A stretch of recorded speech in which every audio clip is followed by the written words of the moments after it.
We got such a loaded show today that we can't even just get me on the cold open. I got Fran here. EJ's over there. The professor is back. We're going to talk to Mina Kimes. Swooper returns. What a big show ahead of the season opener on Thursday night. Coming up next on the PHLY Eagles podcast.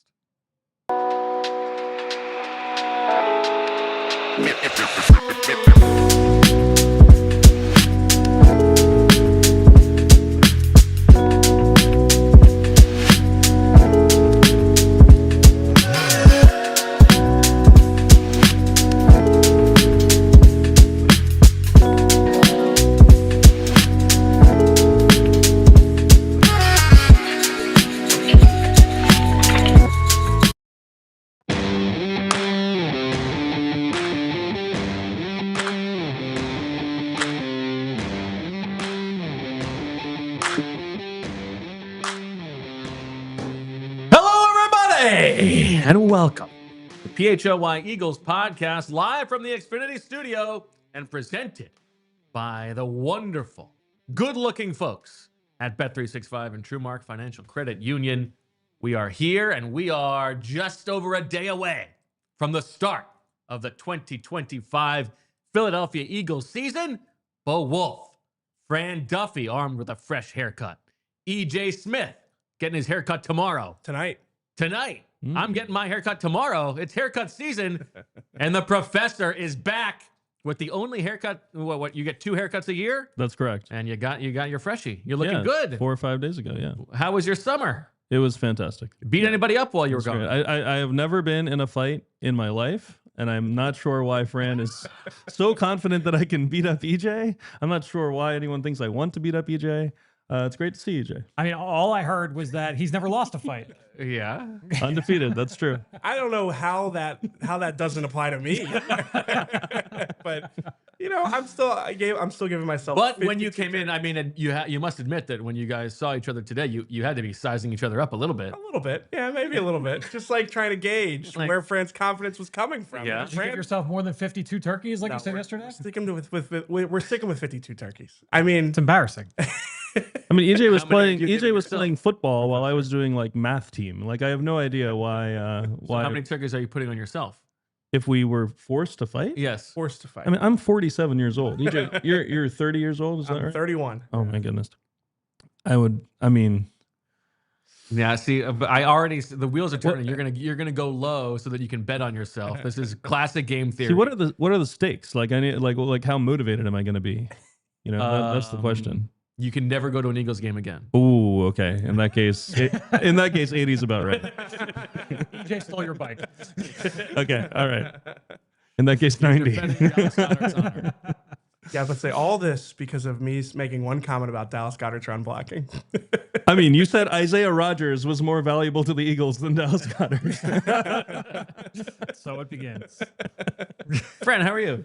Doing great. I'm excited. We're 24 hours away from the first football game of the year in the NFL. It's exciting. Very exciting. We're going to have full coverage, of course, on PHLY. We got a kickoff show, halftime show, post-game show. Our friend Vinny Curry returning for the post-game show, so we're looking forward to that.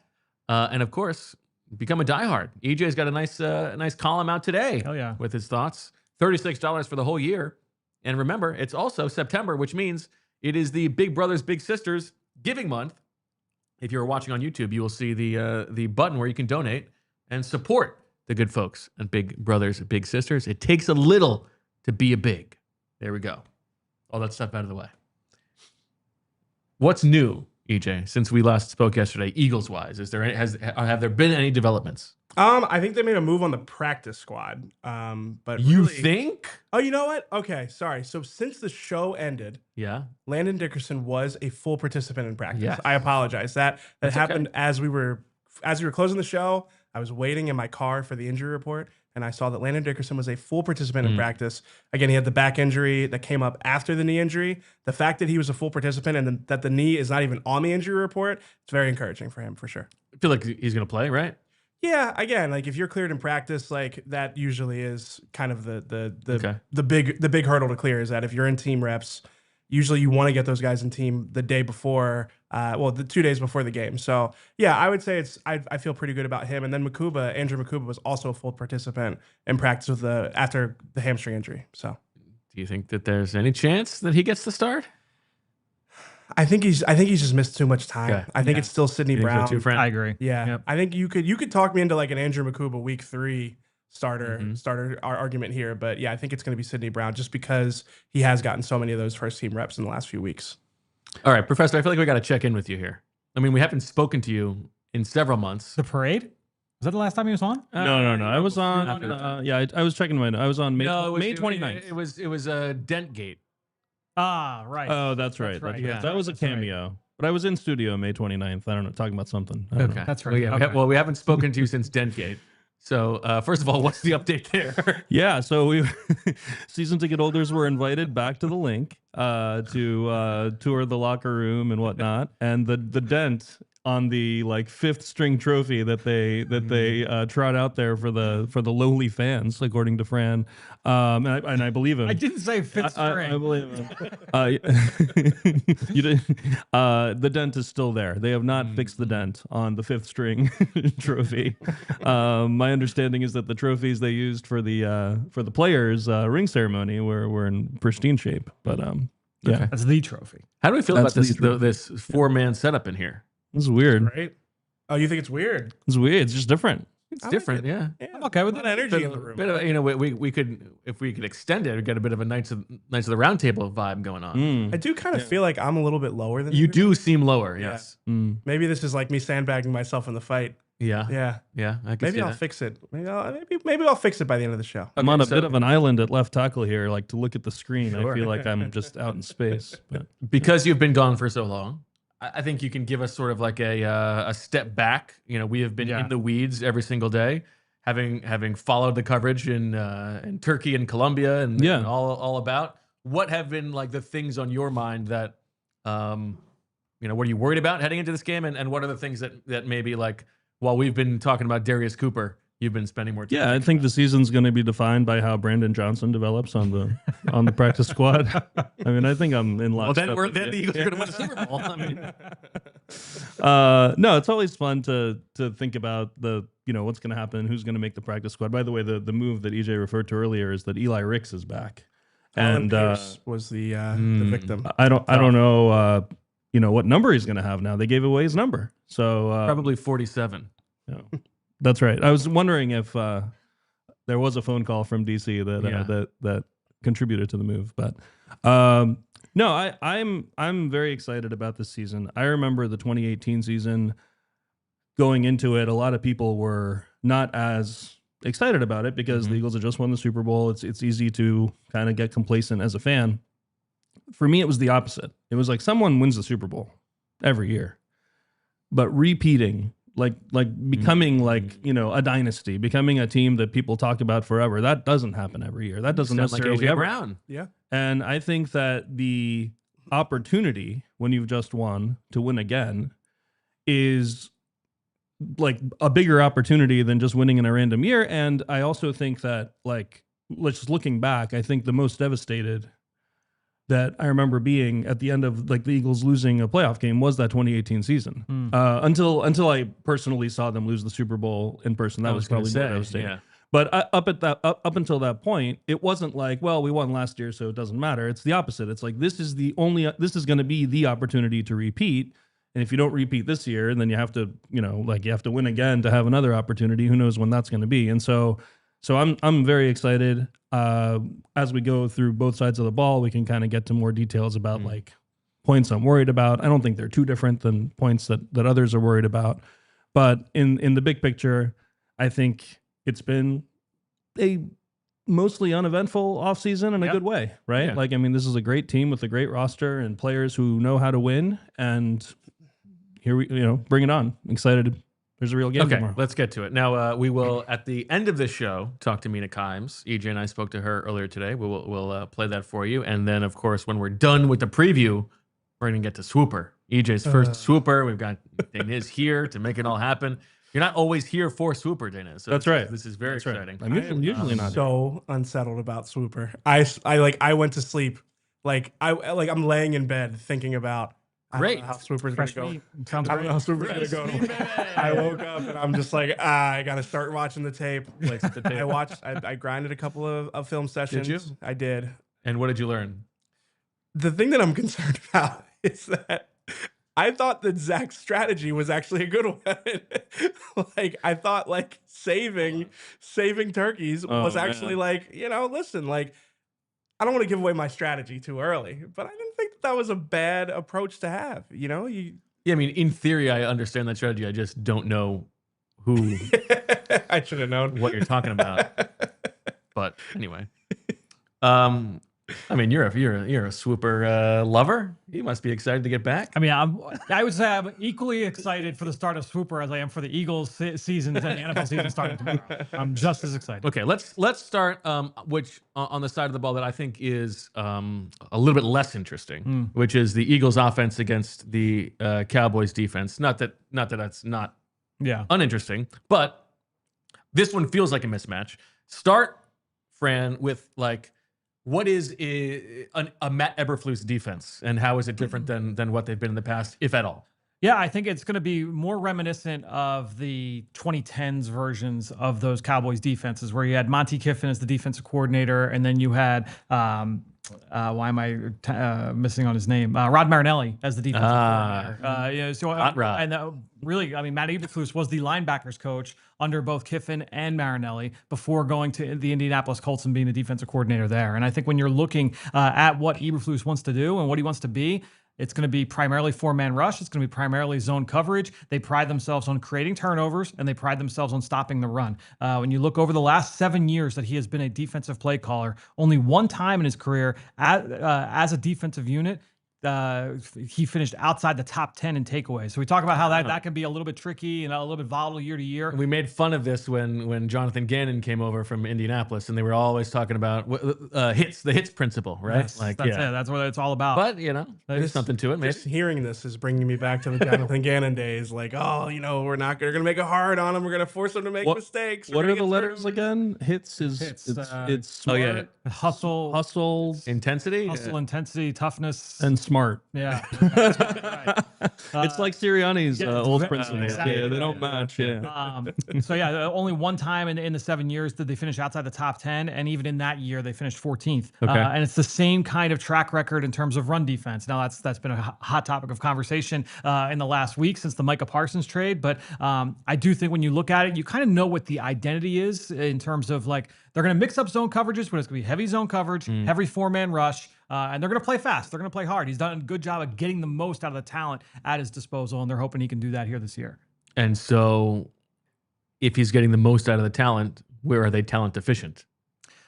I would say they're deficient right now. It depends on the health of Trayvon Diggs, but I would say you look in that secondary, that's where they can be had a little bit. Certainly a defensive tackle. I think, you bring Kenny Clark over. We'll talk about that from a personnel standpoint. I've got my notes on Clark, but the depth at defensive tackle is not very good. I would say that the depth at edge rush, they're excited about the depth, but it is very much unproven. It's a lot of young players. It felt like a good group depth-wise until they traded away the top guy. Yeah, until they traded away, one of the best young players in the NFL. So I think when you're looking at this group as a whole, I would say that they probably feel best about their edge rushers just because of the youth there. Right.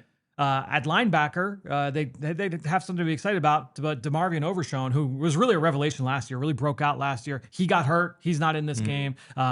Safety, they're starting to get a little bit older there. So, what does that group look like? But, the Trayvon Diggs injury is going to be interesting. He's coming off. He missed most of last year. They're talking about it like this is like a miracle of modern science that he's going to be able to potentially play in this game. Well, and what's interesting is even just like this week. Now, there's been late reporting that, it looks like he's projected to play. He just said this week, he was like, there's a chance I could play. I'm a full participant in practice, but no later than week 4. Like, I don't know. Like, that's a pretty wide range of outcomes there for Trayvon Diggs. So, look, especially if you're going off the reporting just from today, insiders are reporting, looks like Diggs is going to go.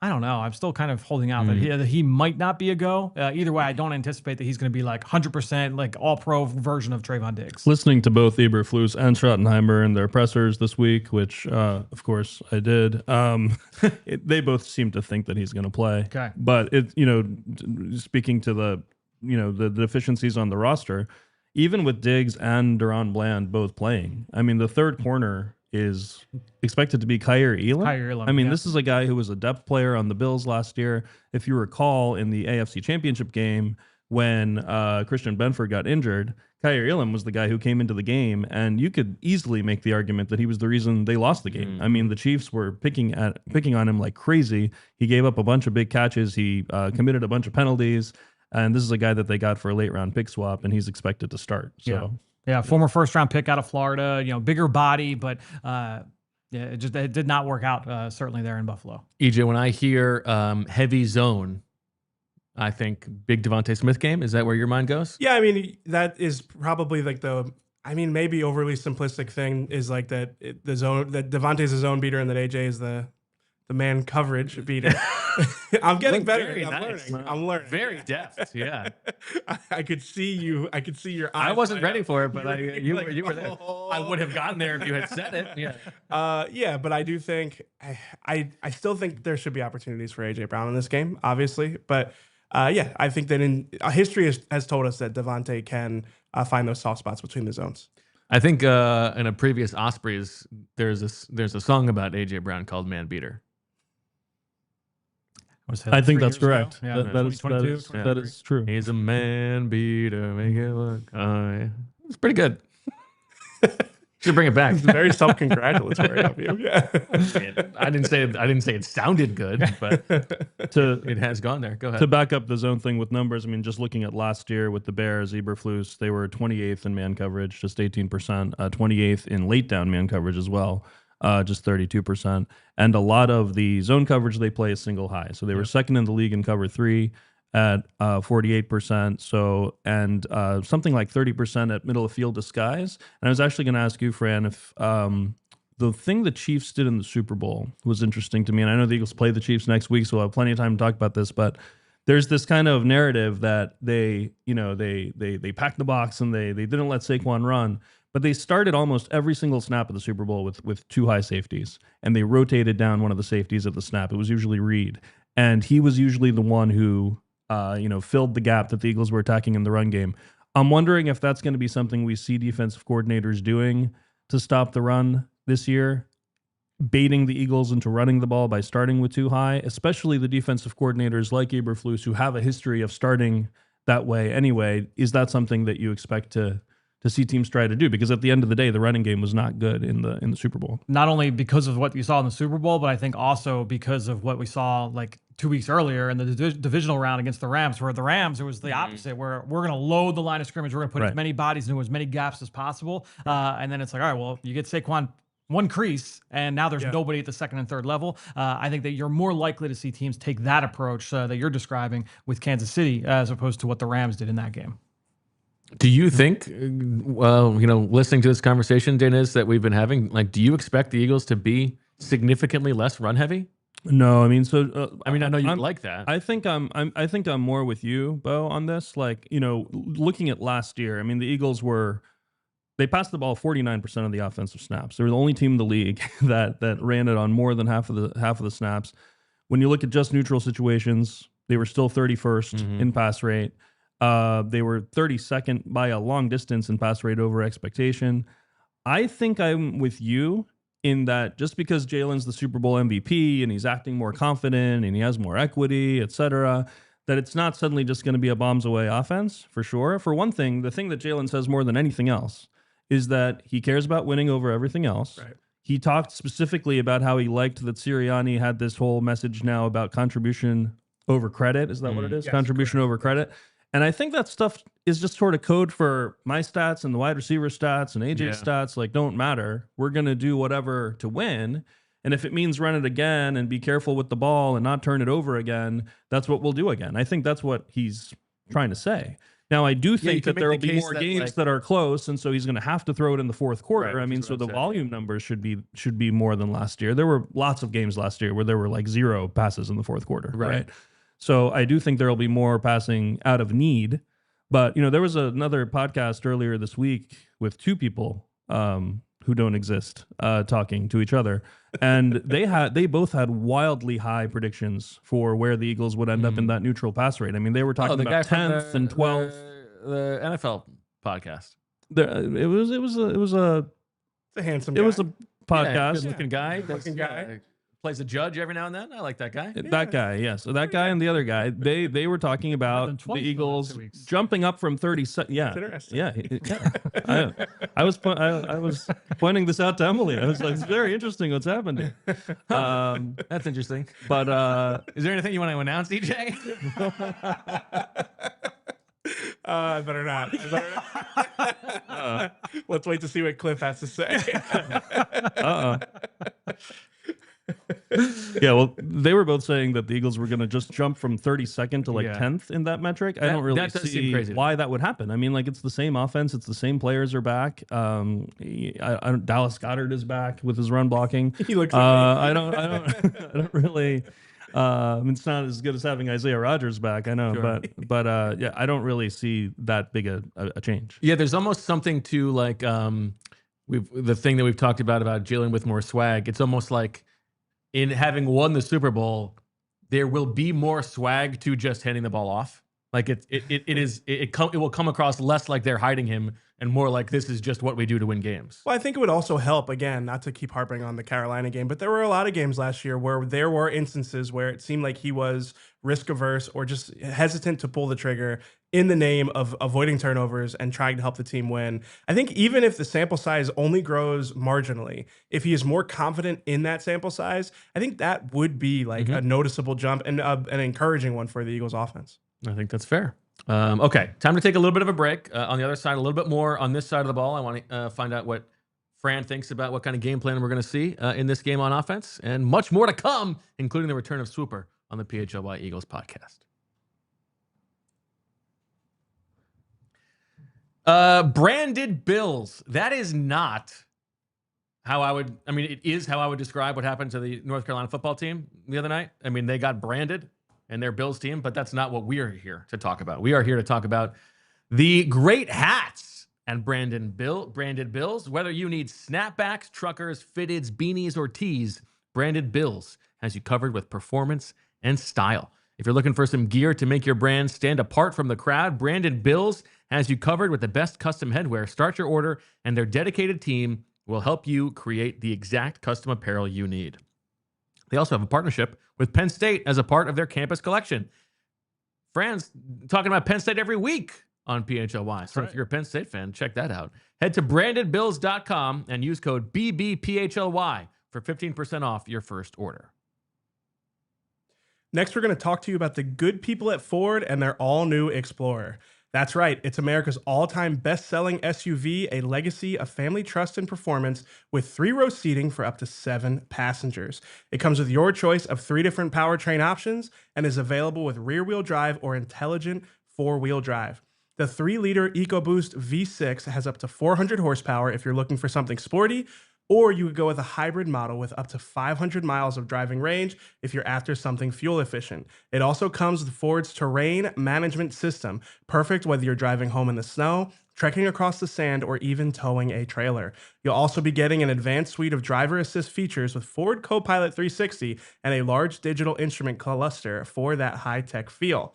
Available with captain's chairs and plenty of storage space with the seats folded down, the new Explorer is truly a do-it-all SUV built for families, but ready for adventure. And if you're the kind of rugged man who wants to drive a Ford, chances are you probably enjoy yourself a nice steak. Well, Omaha Steaks comes in handy here because from handcrafted steaks to delicious fall favorites, Omaha Steaks delivers the world's best steak experience. You can enjoy USDA certified tender steaks, juicy burgers, cozy and convenient comfort meals, plus tailgating favorites like chicken wings, smash burgers, and big deli-style franks. And that, during their red hot sale event, yes, you can get 50% off site-wide at omahasteaks.com. Plus, our listeners get an extra $35 off with promo code EAGLES at checkout. Omaha Steaks are grass-fed, grain-finished beef that has more marbling for exceptional flavor and is the choice of steakhouses and professional chefs around the world. You are getting restaurant-quality product at your home with Omaha Steaks. Get fired up for fall grilling with Omaha Steaks. Visit omahasteaks.com for 50% off site-wide during their Red Hot Sale event. And for an extra $35 off, use promo code EAGLES at checkout. That's 50% off at omahasteaks.com and an extra $35 off with promo code EAGLES at checkout. See site for details. I know we got a lot to get to Eagles-wise, Fran, but do you have any sweeping proclamations about Bill Belichick after watching that game the other night? Nothing more than what's already been said. I mean, obviously that was pretty ugly. We'll see. We'll see if they're able to bounce back. They just didn't look like a very talented team, at all. Now, I think TCU is a team that could be frisky this year in college football. Their quarterback, I think there's a little bit of juice about him, about Josh Hoover, but not a good start. Not a good start. I feel like it's like the emperor has no clothes. Like the veil is off here. To me, this is just all 20 years of how much is Belichick, how much is Brady, how much is Belichick. Maybe they both deserve credit. But if we were going to ever get a definitive answer, it would look like exactly what it has looked like. Brady went and won the Super Bowl. Yep. Belichick has been terrible since and is only getting worse. I kind of feel like it's I feel like his entire legacy is very diminished to me. Yeah, I mean, I wouldn't expect you to feel any different because we all know that you are the biggest Tom Brady fan in the set. So it takes a lot for me to say that. But I mean, listen, so long, years and years of deifying his gruff, you got to be an a-hole to be a good coach, just because he also happened to have Tom Brady. Well, it doesn't help that I feel like he was such a bad fit for college from the outset. What made him a good NFL coach was not going to help him with recruiting college kids, especially. So, I don't know. It seemed like he was already a bad fit for the NFL because the players had gotten it was the next generation, and they weren't going to take that kind of stuff anymore. It's to get even younger. Yeah, exactly. He's gotten some experience lately relating to the youth, though. Yeah, I knew you were going to go there. I can see it. I can see it in your eyes. I was wondering why you perked up. I was like, your friend's got something to say here. That was good. All right, let's get back to the business at hand here, friend. From your vantage point, knowing as you have laid out the Cowboys defense, what do you expect in this game in particular, not just season long, from the Eagles? I've kind of gone back and forth, because while I think that this is going to be more of a pass game focus, than what we saw last year, I don't think they're going to run as often as they did a year ago. What do you think is more embarrassing for the Cowboys, taking them from the Cowboys end? Okay, so Jerry Jones and their stance has been, we need to be better at stopping the run, and that's why we made this trade.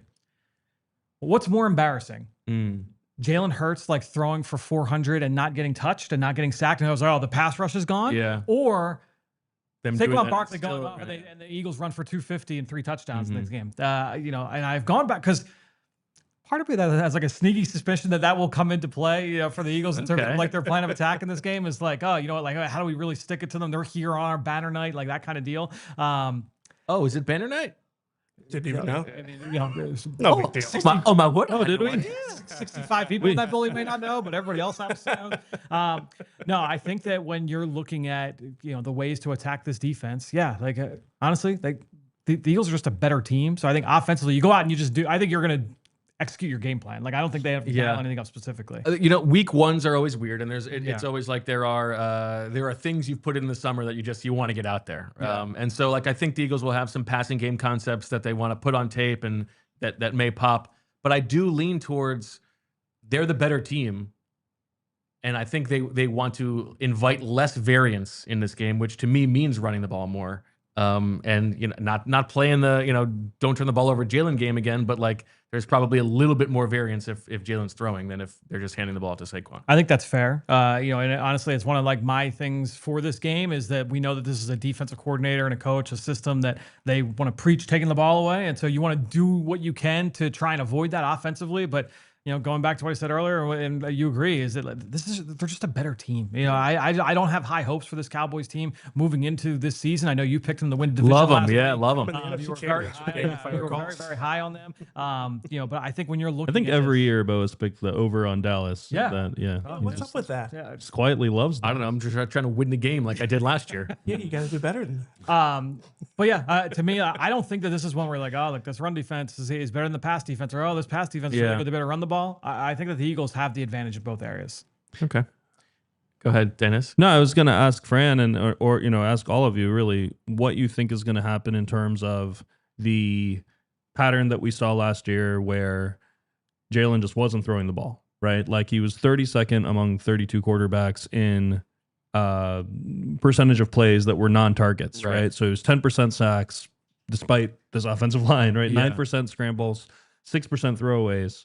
That adds up to 25% of his dropbacks resulted in non-targets. And when he does throw it, it's not like he's only taking layups. Like he's famously has a very low expected completion percentage every year. He was number 1 in the league by a mile in completion percentage over expectation last year, something like 7 percentage points higher than expected, which is not even close to anyone else.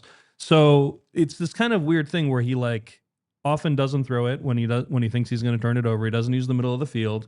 But when he does throw it, it's not like he's just taking layups either, and he's just very good at completing those passes. Is there going to be something about Kevin Patullo or anything else about the offense, maybe his new, Jalen's own newfound confidence or anything that's going to make those numbers look different this year? I mean, are we going to see Jalen trying more of those throws in the middle of the field, for example? Are we going to have play action concepts that give him those chances, et cetera? I feel like I'm in. I'll hear what you guys gonna say. I'm like in wait and see mode in terms of like play action and under center. Because we said the same thing last summer. I think being out there and you see like, all right, like anytime they do any kind of under center or anytime there's any kind of play action, it kind of sticks in your mind. Just like they don't do this often in games, but.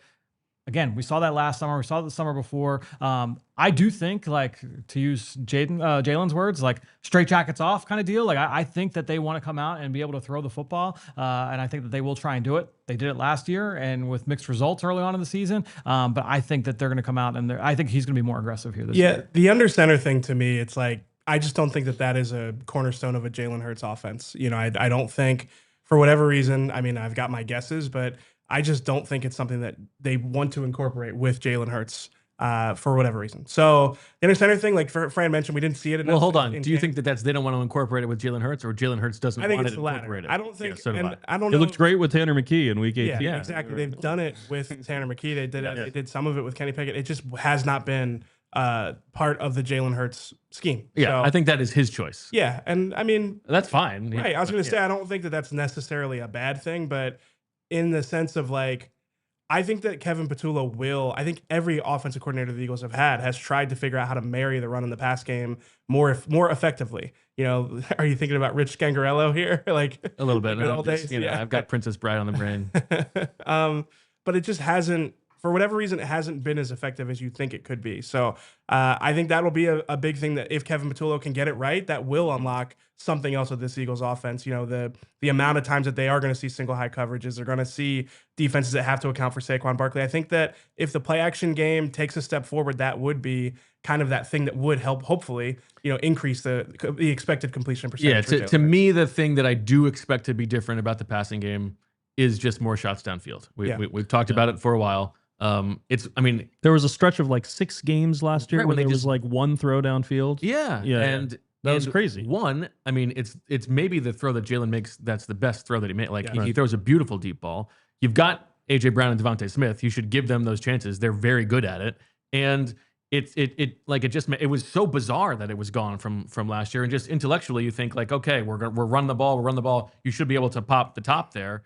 And that was by far the lowest percentage of his dropbacks that have resulted in downfield throws. Right. That's the one where even if they are only throwing it a little bit more, I expect that knob to be turned up. Eagles had the fewest downfield throws in the entire league last year, tied with the Lions. And, part of that's just the lower passing rate. Right. But like with a team with this offensive line and AJ Brown and DeVonta Smith, a coach that should not be explosive plays. Yeah, that's right. And they got them in the running game last year. And frankly, those are also low completion percentage plays, but they are also low turnover plays. Like shots downfield one-on-one with A.J. Brown, like it's unlikely that it's a relatively safe throw, even though it's a high upside throw. True, and also Jalen's completion percentage on those throws throughout his career has been much higher than the league average. So it is something that we know that he's good at. I don't want to make excuses for last year's offensive passing game. They were, 14th in DVOA or something. But 2022, 53% of the dropbacks that Jalen had, A.J. Brown, DeVonta Smith, Dallas Goedert, all on the field. 53%. 2023, 65%. Does anyone want to guess? Last year. They're all on the field together? All three of them on the field. What percent of Jalen's dropbacks in the regular season? 39%. I think even lower. Yeah, I was going to say like 28, 25. I'll go 20. I'll take the lowest. 18%. Really? There were 79 Maybe total will be okay. dropbacks all season. Let's settle down. 79 out of 437 dropbacks involved all three of them. There were 100 in the playoffs. There were more in the playoffs than in the regular season. Wow. And it's because those guys got hurt in ways where, they got hurt at different times. And so, one of them's missing. Dallas Goedert alone missed 7 games. So part of that is, just wait until you see this year's death lineup, which includes Darius Cooper. I thought you were going to say right. Super. I know. I was thinking about that, but the truth is, when they get Darius Cooper on the the field, death lineup. Darius Cooper that's instead the of death lineup that all the podcasters are going to be talking about. Do you have him on a fantasy team? No, I don't. Yeah. But I don't have enough Right. fantasy teams for it to. You have matter. one. You have at least one.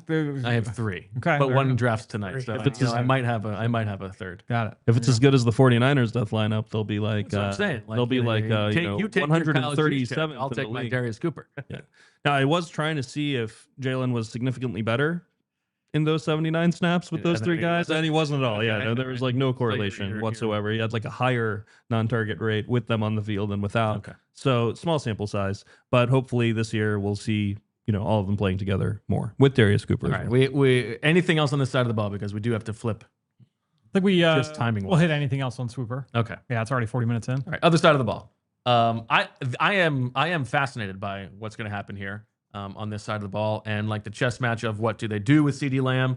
Obviously, the combination of CeeDee Lamb and George Pickens makes it much more difficult to focus on just one of them.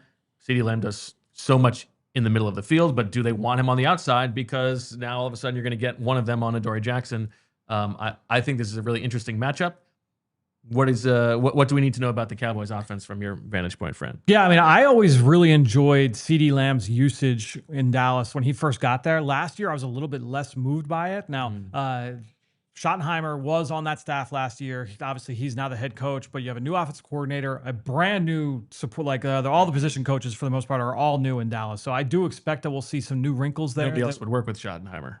I think they wanted to get young from a coaching staff. They hired 3 or 4 college coaches, including the receivers coach, Junior Adams, who comes over from Oregon. Junior Adams did have a beard. Oh, and then you look at Connor Riley, the offensive line coach. He comes from Kansas State. So they hired a number of position coaches from the college level. Clayton Adams comes over. He is more of a run game focused coach. Clayton Adams. EJ wants to know Go if it's ahead. Clayton Adams or No. Clayton. I don't want to know this. Bo has made this joke 4 times in the last 24 hours. EJ, Is it you Clayton should have Adams known or when you Adam got this Clayton? job. You're going to get repeat jokes. It's just, it hits different. It's bad enough though that I get the repeat jokes from him. You also contributing to the repeat jokes. It makes it worse. You can't, Well, I you get to can't egg see him him. on. It is true that it's different. It is very different when you see it on film. You're ready for it. Yeah, but But when live, you're up against, when you're a few Nick feet away, Johnson, I'm is sitting different. here just talking about wanting to know more about Clayton Adams, and it's he all he has to offer is it Clayton Adams, Radical But I mean, those ones I can sometimes hold back. I mean, Jaden Blue, the ball carrier. I just no matter it doesn't matter who's goodness. talking. Here we go again. I cannot let it go. or Jeff Kavanaugh yesterday. I said it in the chat, but Jeff is not easily frazzled. He usually take a joke and keep rolling. You frazzled Jeff yesterday. He was he did not catch it. It was very good. But that said, you get the return of Dak Prescott. It was not great last year, even before the injury. It's nice coming off the injury. Obviously, They were 23rd in passing DVOA with Dak Prescott. Yeah. that pass game was broken. It was not a good pass game last year when he was in the game, when he was healthy. I do think that is as someone who has taken the Cowboys over. I do think there is a non-zero chance that Dak is just permanently broken. Yeah, there is that chance. But it was 2023 when he was awesome. Yeah. He was really, really good. So you get him into a little bit more of a healthy situation overall. Now, the problem is that I just don't have a lot of faith in this run game. I do like some of the things that Clayton Adams did in Arizona, a lot of multiplicity. They did a lot of different things. They did a lot with not a ton of offensive line talent and with an older running back. I mean, this running back room is brutal from a talent standpoint. I mean, Javonte Williams did not look good. I loved Javonte Williams in North Carolina. Yeah. I did have high hopes, like, all right, come off the injury and he'll be okay. Just has not looked the same. Maybe he's a little bit different now that he's a year removed from that injury further. Jaden Blue, look, he's a dynamic athlete, explosive, scat back type, but not a guy that you're going to rely on to be a bell cow or anything. So, in individual plays, he could be an issue, but again, not a guy that, he's going to shoulder the load. And then Miles Sanders, like, we kind of know the deal with Miles, and he's 3 years removed from being that quality player from what we saw here in Philadelphia. So I think at the end of the day, you're not scared about this run game. From a pass game standpoint, I do think Pickens, obviously, he's an upgrade over what they had. We have seen Dak be successful when he's got two weapons that he can really rely on. He hasn't had a second fiddle to CeeDee Lamb. Really, you go back to like Michael Gallup, and obviously Pickens is an upgrade over that. So I think, to me, if it were me looking at this, I would say you got to do what you can to limit CD. Don't let CD be the guy that goes, 9 for 150 and 2 touchdowns. Pickens is going to get, I think you're okay with Pickens. He gets 1 for 38. He gets 2 for 60. That's kind of, he has been like outside the numbers, fades, like ISO ball. That's kind of been George Pickens' game over the course of his career. I think in this one, you want to kind of sell out essentially to stop CeeDee Lamb, which what does that look like? I think that's when you get into some of the unique like bracket coverage calls with Cooper DeJean and with Reed Blankenship and with Sidney Brown and trying to make sure you're executing those pass offs. He comes in motion. I think they're going to use more motion this year than what we saw last year. It was a very static offense in Dallas last year, so I think you're going to rely on the guys in the middle of the field to try and make sure you clamp the doors on CD that way, and then you're going to rely on whoever's outside a corner, which sometimes that could be Quinyon against Pickens. That could be interesting. Do they decide we're going to do a bracket on CeeDee Lamb and then we're going to travel Quinyon Mitchell I was going to ask you outside with Pickens? Maybe you see that in a game like this where now we're leaving Adoree Jackson with Jalen Tolbert, and then you feel good about that. I think that could be a way that we see that, especially on third down. Yeah, I was almost wondering if you do, if there is a value in having Quinyon over Pickens actually, and then bracket CD on the other side. I don't know. I guess you want to minimize the amount of exposure you have to somebody like Adoree Jackson against CD. But again, with the bracket coverage, I did wonder if that's like a way to leverage the Quinyon's ability to, shut down one side of the field. Now, again, we did not see a lot of, especially on third downs last year, a lot of man-to-man, single coverage essentially for those corners. And that was when you had Slay and a rookie in Quinyon Mitchell. My anticipation, and Deniz, I'm interested to hear your thoughts on how you think Vic would do this based on what you watched last year. But last year, I mean, they were open to rolling coverage any one way. They led the league in terms of cover 6, where you're playing quarters coverage one way and then straight cover 2 to the other side, where you have the safety shaded over the corner, essentially giving that corner extra help. If you're going to do that to Adoree Jackson's side, then you leave Quinyon Mitchell one-on-one. If they've got CeeDee Lamb in the slot, now you can essentially do your double, in there on the inside, and then you roll coverage the other way to Adoree Jackson's side. You leave Quinyon one-on-one. If they have CeeDee Lamb outside with Pickens, that's a little bit harder to do. One of those guys is going to left a little bit, quote unquote, on an island. So that's going to be an interesting chess match as the game goes on.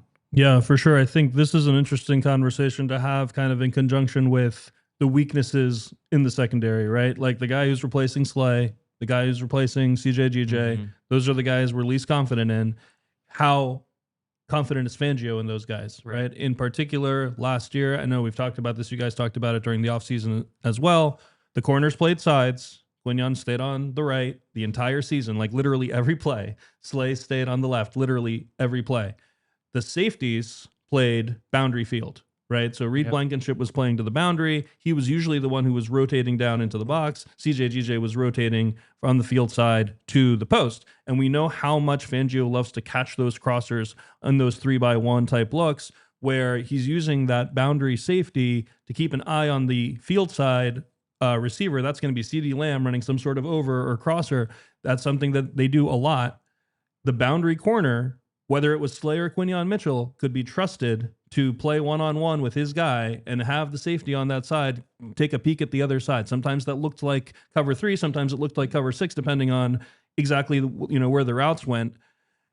I'm very curious this year, is Fangio going to treat the corners symmetrically nearly as much as he did last year? The answer seems to be no from training camp. Quinyon's following guys. And when he's following guys, does that mean that wherever that top receiver goes, that's the side Quinyon's on, and then the call is going to be in a certain way? Yeah. Number 1 in cover 6 last year at 20%, like Fran said, those services count cover 6 and cover 8 the same. Yep. Meaning if the rotation's coming from the the boundary side or the field side. This year, I think it's not going to be symmetric, right? Like this year, I think it's going to be a lot of kind of safety over the second corner, at least early in the season, before he kind of trusts, Jacorian Bennett or whoever it ends up being.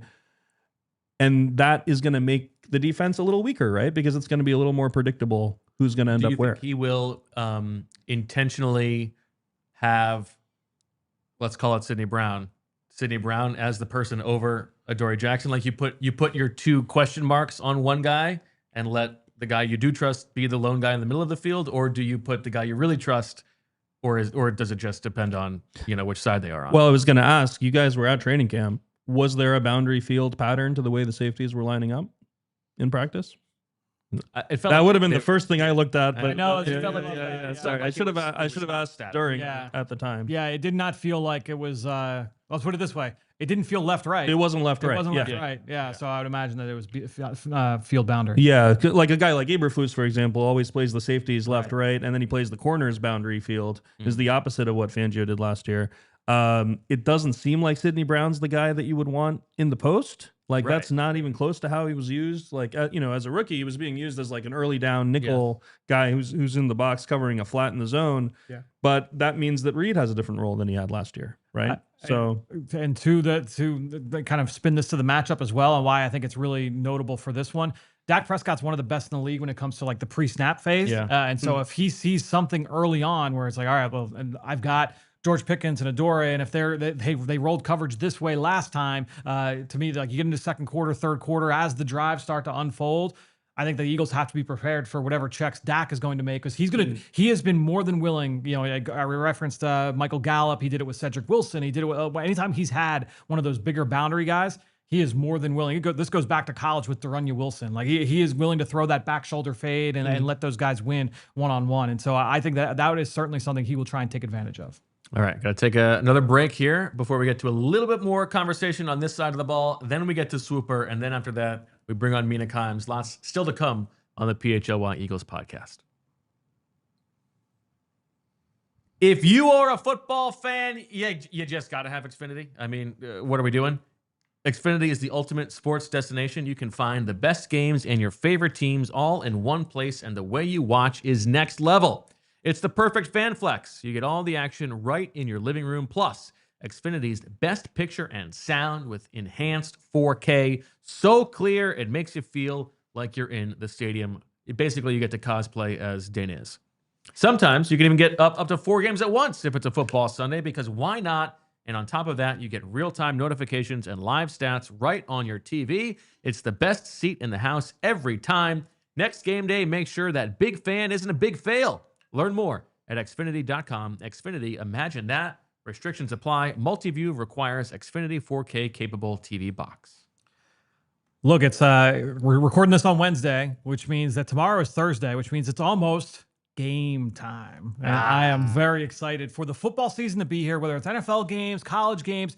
You can't beat getting live in the stadium, being able to watch your favorite team, take on a rival. If you want to get in there, you want to be able to enjoy the game. So that means you don't want to have to deal with all the hassle of trying to buy tickets and figure out where you're going to sit, where can I get the best deal. Game Time takes care of all of that. The Game Time app gives the advantage back to the fans. It's the hack for unlocking amazing tickets and experiences in just a few taps. It's incredibly easy to use, and the Game Time guarantee means that you can trust that you will get 100% authentic tickets on time and at the best price. Look, one of the things that I love about Game Time is that, look, it's very easy to find and buy the NFL tickets, and you can get tickets. We're talking college football. We've got NBA right around the corner, NHL around the corner. We've got MLB playoffs on the horizon. So we are really hitting our sweet spot of the sports calendar. You can check in on what your seat looks like before you buy the tickets. Whether you're front row or all the way up at the top, and you can really get that football guy angle, the all 22 angle, you can see a 360-degree view of your ticket before you hit buy. There is nothing better than that. And let's just say, I want to make sure I get the best deal. That's what's important to me. You give Game Time the zone, the section you want to be able to sit in. They'll give you a ticket from that zone. And now you're paying a little bit less. You can't get any better than that. The lowest price guarantee as well with Game Time, or they, again, will credit you 110% of the difference. Take the guesswork out of buying NFL tickets with Game Time. Download the Game Time app, create an account, and use code PHLY for $20 off your first purchase. Terms apply. Again, create an account, redeem the code PHLY for $20 off. Tap, ticket, go. Download the Game Time app today. Back to school season. We are in it. I think the three of us who are parents here, this was the first week of school for some of them, or last week for some as well. You gotta pay a lot of money, like the back to school supplies. You got your notebooks, you got your clothes, containers, all that stuff. That adds up. But there's a way to make it add up in your favor, and that is with the TrueMark Financial Credit Union debit card. That's right. The TrueMark Financial Credit Union debit card earns rewards every time you swipe that card and choose credit for your back-to-school purchases, whether it's snacks, school shoes, or that ridiculously cute backpack you can't resist. You will be earning points, and those points can be redeemed for cash, travel, or retail gift cards, merchandise, and more. If you are not yet a member, now is the perfect time to join TrueMark Financial Credit Union. Just stop by one of TrueMark Financial Credit Union's 24 branches or visit TrueMark.com to open your account today. That's TrueMark.com. TrueMark Financial Credit Union is federally insured by the NCUA. Let's take a second to look at the super chats that we have here. SRG 5007. Catching up at an airport. Can't wait for EJ's first swooper. EJ, we believe in you. They believe in me. I don't believe in myself. But listen, I'm going to try not to let you down, SRG. I appreciate that. How many turkeys do you give yourself to be the Swooper champion? Week one or overall? No, just champion. Beating you in a fight. Probably like... Well, it's 50. Well, the odds are, yeah, like 20, 25%. I mean, do you think that there is like some... This is like, do you think there is some dumb luck involved in this at all? Of like, course, it's yeah, mostly dumb luck. Could you sometimes like the fantasy football winner, like they didn't know what they were doing. Of course. Yeah, so, Well, Bo has been known to, have some insider injury intelligence, and that has never happened. Or hope I got a game where he knows he's going to win, and because he comes prepared for the rules of said game. That happened one time. I'm sorry that I was willing to get naked just for the show. Just weeks after ZB leaves, don't know who that is, this show devolves into macho talk about bench pressing, fighting dudes, and blowing ball carriers. Love it. Who? Fair. Yeah, I mean, I don't know. I think what we need to do is institute a new rule on the show, Julia, where if anybody mentions the name of a person who I don't know they're talking about, it's like a 30-second they're not allowed to speak. And we'll do yeah, just like put a clock on the screen. Okay, Professor, anything else on this side of the ball that you want to talk about? I'm curious if we're going to see a different kind of pattern of using personnel, because Cooper DeJean is now going to be on the field all the time in base and nickel, right? Last year, Fangio used nickel against heavy personnel at a higher rate than he had his entire career, at least in the part of his career that's on True Media. And in part, that was because Cooper DeJean was such a, kind of joker on the field that he could use at the end of the line of scrimmage if he needed to, et cetera. So he's going to have Zach Bond, Jihad Campbell, Cooper DeJean. Yeah, I mean, last year, there were 149 total snaps of base the entire season in 21 games. And 27 of those were against the Saints, because the Saints played heavy personnel the whole time. So there were 0 such snaps in the NFC Championship game and Super Bowl combined, right? So in the games that really mattered at the end, never used base. And it's just a question of are we going to now see maybe once Nakobe Dean comes back, a different kind of base, right? Like not using the 3 defensive tackles, but rather going with 3 off-ball linebackers all on the field at the same time. That's something he had done before with Andrew Van Ginkel, like using him as an edge and kind of going back and forth. So I'm curious what that's going to look like. The other thing I just wanted to say, because I know there's been a lot of talk of Jordan Davis like playing more. I mean, last year there were 161 pass run, let's call it 3rd and 4th down with 4+ yards to go. Yes, I looked at this as well. And I also looked at only Jalen Carter on the field, because otherwise you get a bunch of garbage time in week 18. 74 of those snaps, the guy next to him was Moro Ojomo. That was more than Milton Williams last year. Yeah. Milton Williams had 70. There were 12 snaps with no other defensive tackle at all. Okay. It was like Brandon Graham or somebody. 4 snaps for Jordan Davis all season in that situation. Yep. To think that Ojomo had 74 and Davis no had chance. 4, and people think that Davis is going to be the guy on the field on that first 3rd and long. I mean, I think there's almost no chance at all. Thomas Booker had more snaps total for the season in those situations than Jordan Davis did. So it's great that he's thinner. Hopefully that means he can stay on the field for more early downs in a row, because he was coming off the field on a lot of those as well. But I think that the whole idea of Jordan Davis is going to play more, I mean, I'll believe it when I see it, and we don't really need to see it. I think Moro Ojomo is going to be awesome. You think he's going to have double-digit sacks like EJ does?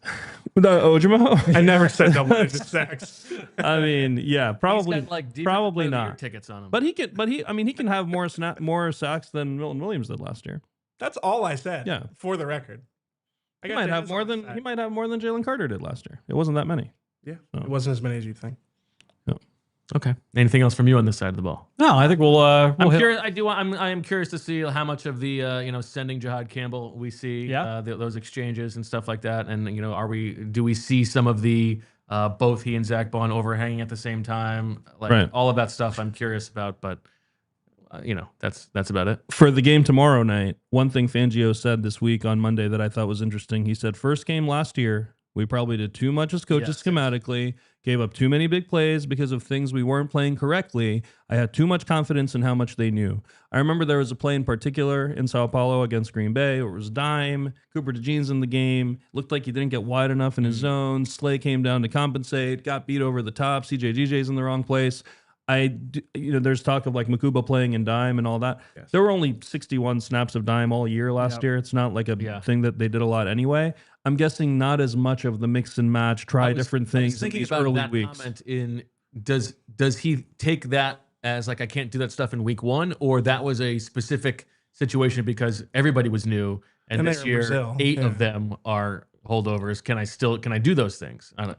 It's a good point, especially because the early part of last season came up from a question. It wasn't something that he had on his mind necessarily. So, do we feel like it is Jihad Campbell, Adoree Jackson, Sidney Brown? Like we feel that's the trio in terms of like the positions that were up for grabs?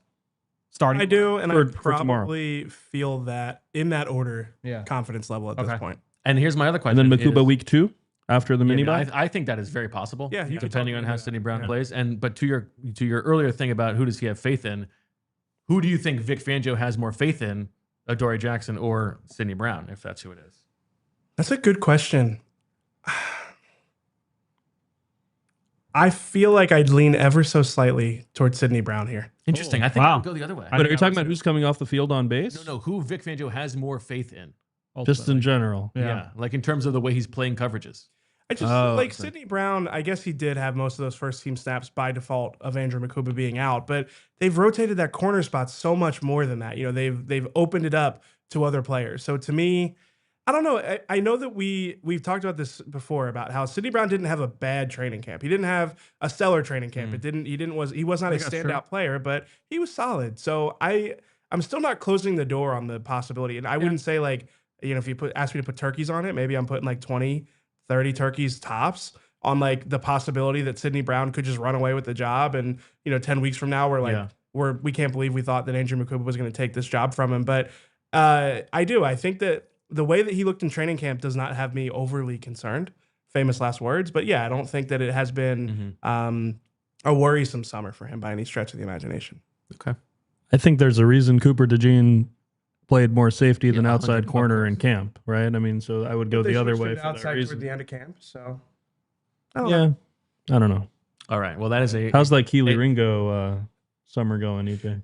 I am actually like relieved I've gotten made fun of more for like DTR and VanSumeren than like the Keely Ringo, like me being like the one pounding the table for Keely Ringo going into the summer. But listen, his upside is still apparent. It was a really bad summer for Keely. Did anyone pick up DTR, by the way? Did they get like a Super Bowl odds bump? Believe it or not, I don't follow DTR as closely as everyone might think I do. All right, I have 10 seconds to do this. It's time to get the Swooper in overtime. I'm very curious to see how many DTR related Swooper items there are, but I hope there's none. all right. Are we ready to get to the main event here? Let's go. As ready as I'll ever be. For those of you who are joining us for the first time, welcome to the show. The nudity comes around midseason. This is a game we play that has we're predicting or bidding on items that could happen in the game. So it's a way to talk about the game, but it's also just a fun game to play. This is a bidding game. There will be 12 items. Now, every week, EJ, Fran, and I begin with 24 turkeys with which to bid. And those turkeys can carry over. So if you don't use your turkeys this week, they carry over to next week. Of the 12 items up for bid, each of us comes up with 3. The professor comes up with 3 of his own making. He's not a participant in the game. He's the game master. And we bid on these items. And if you own an item that happens in the game, you get a point. And whoever has the most points every week gets the big point for the week. And if it's a tie, it's halves. And if it's a 3-way tie, it's thirds. How are you on understanding the rules, EJ? I feel pretty good about it. I did watch the show. Now, obviously, I will not pretend that there isn't a chance that I make a mistake or don't know what the order is, but I am familiar with the game. I'm familiar with the game theory, at least on a beginner level. Mm-hmm. You did have to get walked through a snake draft last week. Yeah, I mean, that was... Just got a little lost. That was Just got a tough. little lost. Okay. And yes, You knew whose turn it was about 1/5 of the time. Yes, that is probably fair. we should say, just to get ahead of it, that in the playoffs, every successive round of the playoffs is worth an extra point. So if you want to hoard your turkeys for a Super Bowl run, you are free to do that. Don't tempt me. And just a quick summary of last year. I know Fran doesn't want to hear this, but Fran did hold a 2.5 point lead going into the Super Bowl. Oof. But he came into the Super Bowl with just 7 turkeys. So, you know, if we're going to have Fran's giving me this like really nasty He really look. is like a stealing. His Bo had 38 turkeys going into the Super Bowl, and that was the difference. That was for not because of any chicanery. The Super- chicanery came in week. Chicanery was like weak. Chicanery Yeah. came at the end of the regular season, and it threw me off for the next week because I went with revenge on my mind, and I blew turkeys in that one, which then affected me the next one. Oh, Fran, you walked right into that one. The birds are coming. Cannot be legal. All right. As a defending champion, I will go first. Fran will go second. EJ will give you a little chance to settle in. You get to go third this week, and then the professors will go fourth, and we will proceed.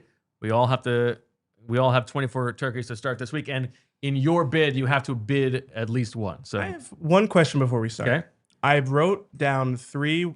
I wrote down 4 with an alternate as my fourth. Okay, in case there was an overlap or something. Is that normally what you would do? That's a good way to do it. Yeah. Okay. Yeah. All right. Yeah. We don't want 2 things to be precisely similar. My alternate may or may not be feasible, though. So you'll have to let me know. Okay. Very exciting. Looking forward to this. All right. I have a very easy down the middle opener here. Item 1 is that Saquon Barkley has a run of at least 20 yards in this game. Obviously, he had so many big runs last season, going up against a Cowboys defense that was very bad for all the reasons we've talked about. I will open the bidding here. Saquon Barkley has a run of at least 20 yards with 4 turkeys. 5. That's good. You were waiting for that, huh? I was. Good. Well done. Did you do 4 purposely to do that? Oh, I thought you were setting me up. Oh, that was really well done. Would you have done that if I had said 1? Yes, I would. Okay, good for Oh, you. wow. Nice. All right, 5 turkeys going once. Saquon Barkley, 20 plus yards. Saquon Barkley, 5 turkeys going twice. Wow. 6. I'm letting you have it because like the sobering reality of it, me getting it for 5 was setting in, and it's like I feel good about it, but Yeah. am I going to waste? Am I not waste? But I'm going to use my turkeys. 6 turkeys going once. 6 turkeys going twice. Sold to the handsome host over here. Ooh. Saquon 20+, and I'm down to 18. All right, we go to France. All right, my first one. Jalen Hurts attempts at least 30 passes. Ooh. He did so in each of the first 4 games in 2024. Did it once in his final 11 games last year. Goes back to like my question in terms of more or less likely to run the ball down Dallas's throat post Micah Parsons trade. I am going to be fascinated to see what the ultimate game plan is early on in this game. But we are going to start the bidding at 2. 3. 4.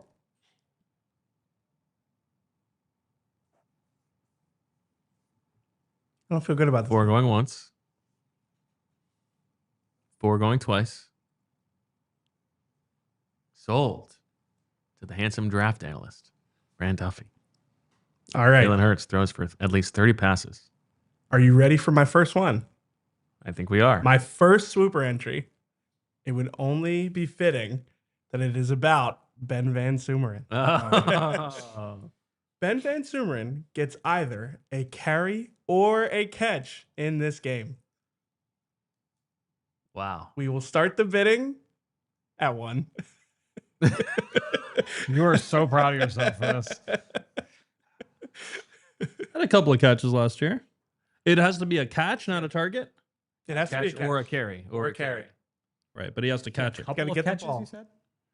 Yeah, he had I don't know. If he had a couple he of had catches.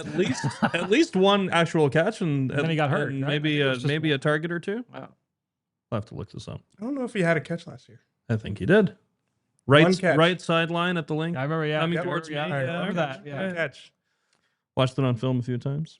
Am I going to get this Flex. for 1? That made He it feel like a had- couple. He had 1 catch last year. 1 Okay. target. That was his only target. No, he didn't even. Yeah, 1 catch for 0 yards. Yeah, yeah. 1 catch, 1 target. Yeah, I think he went out of bounds on the right sideline. Honestly, that's a great line. I need to look that up. How many guys have had a season with 1 target, He- 1 catch for 0 yards? 0 yards. Yeah, that's good. All right. A catch or a carry for Ben VanSumeren going once for 1 turkey. 1 turkey going twice. Sold to EJ Smith. I feel good about I that. kind of like that one because Yeah. they're going to try to be doing different things Yeah. week 1, get it on film. Don't butter EJ up for his first one. This is a different side of Fran. Fran is not here to mess around. This is very much a different side of Fran. The owner went on a media tour talking about how they're going to like revolutionize the fullback position. I mean, I think they're going to have something in there for BVS. All right, over to you, Professor. Cowboys extended their fullback today. Yeah, that's big. Oh, their standout fullback. All right. Hunter Lupke. Shout out to the agent. Lup- Great job by the agent. Lupke. Getting that deal done. All right. Item number 4. This is a normal auction, but however, after the bidding is over, and we did this a little bit last year, but I don't want to get EJ's feet wet with something he may have seen on film before. The losers are going to agree on filling in the blanks. Yeah, these are fun. Okay. Yeah, these are All fun. right. So here we go. The item is X and Y combined for fewer than 100 receiving yards in the game. First, we're going to have the auction, and then the losers are going to choose among A.J. Brown, DeVonta Smith, C.D. Lamb, and George Pickens. Okay, so the losers are going to agree on the 2 that they think are least likely to be fewer than 100 receiving yards. Does everyone understand the rules? Okay, so the bidding for the actual item is just a normal auction. 4. All right.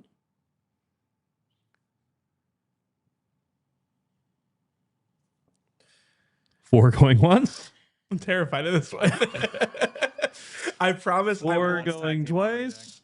You have to do something whether you win or lose this auction. it. Yeah. Okay. Is that it? Sold? Sold. Sold for All right. 4.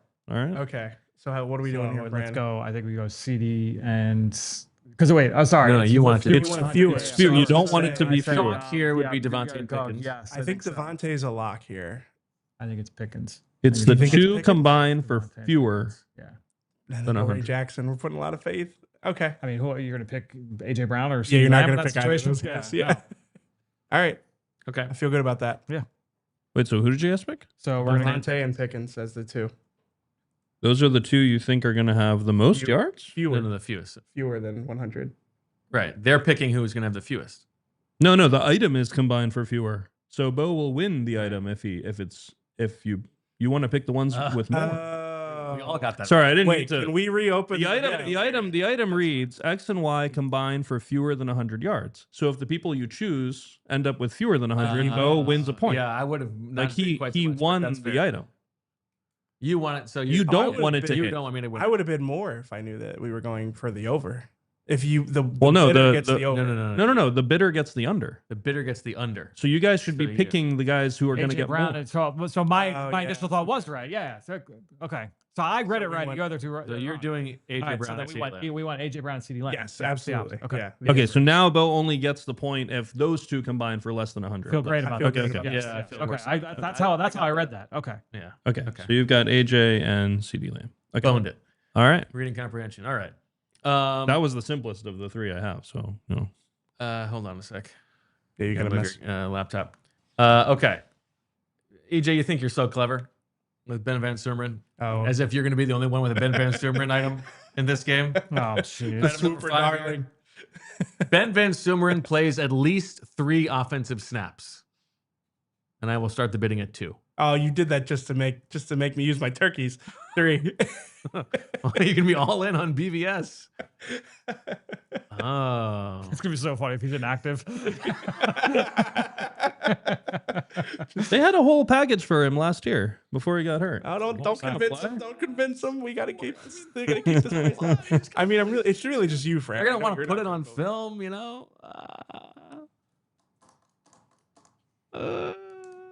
I will go 4.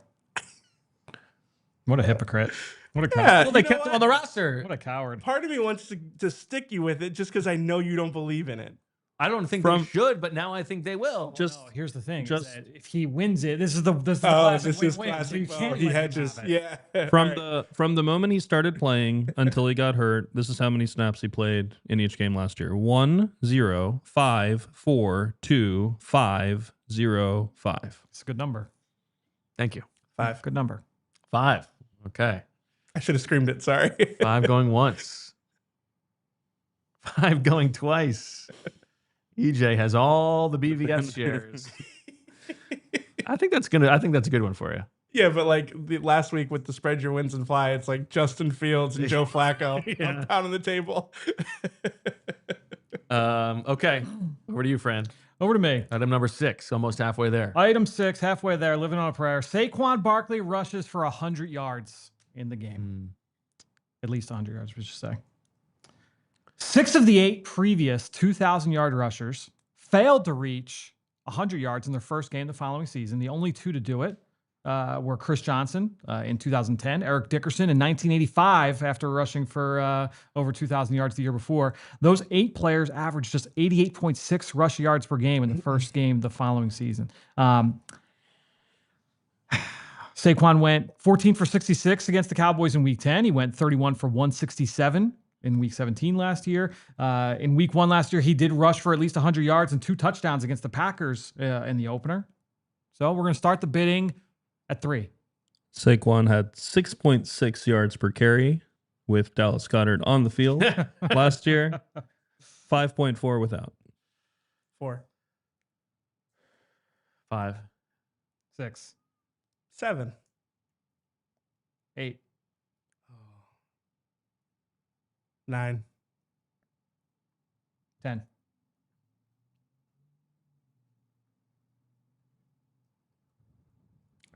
I can't do 10. I'm running low. How many turkeys? I got to You have keep track 18 of your turkeys left. No, I know how many. Oh, He has 20 left. I got my calculator up. Okay. I have 14 I left. needed the calculator. You need a calculator? Well, it's not that I needed the calculator. It was just like, it's just like, I didn't listen. I didn't Addition and subtraction. It's actually just subtraction. I don't need the calculator. It is just helpful to just make it simple, simplify it. It's not that I need. You're adding another step to the process. What if you typo? What if you? Oh, there Yeah. isn't a typo. It's I just- agree. I would it's- not. it's subtraction. It's not going to be. I'm not going to have a typo. Like, come on. I don't need the calculator. I Going just once, have the going calculator. 10 going once. 10 going twice. Now, EJ, if you bid 11, He actually has 23 minus 18. 5 equals 18 on the calculator app. It's that just would so get I you can- at 7. Just so you know, 18 minus 11 is 7.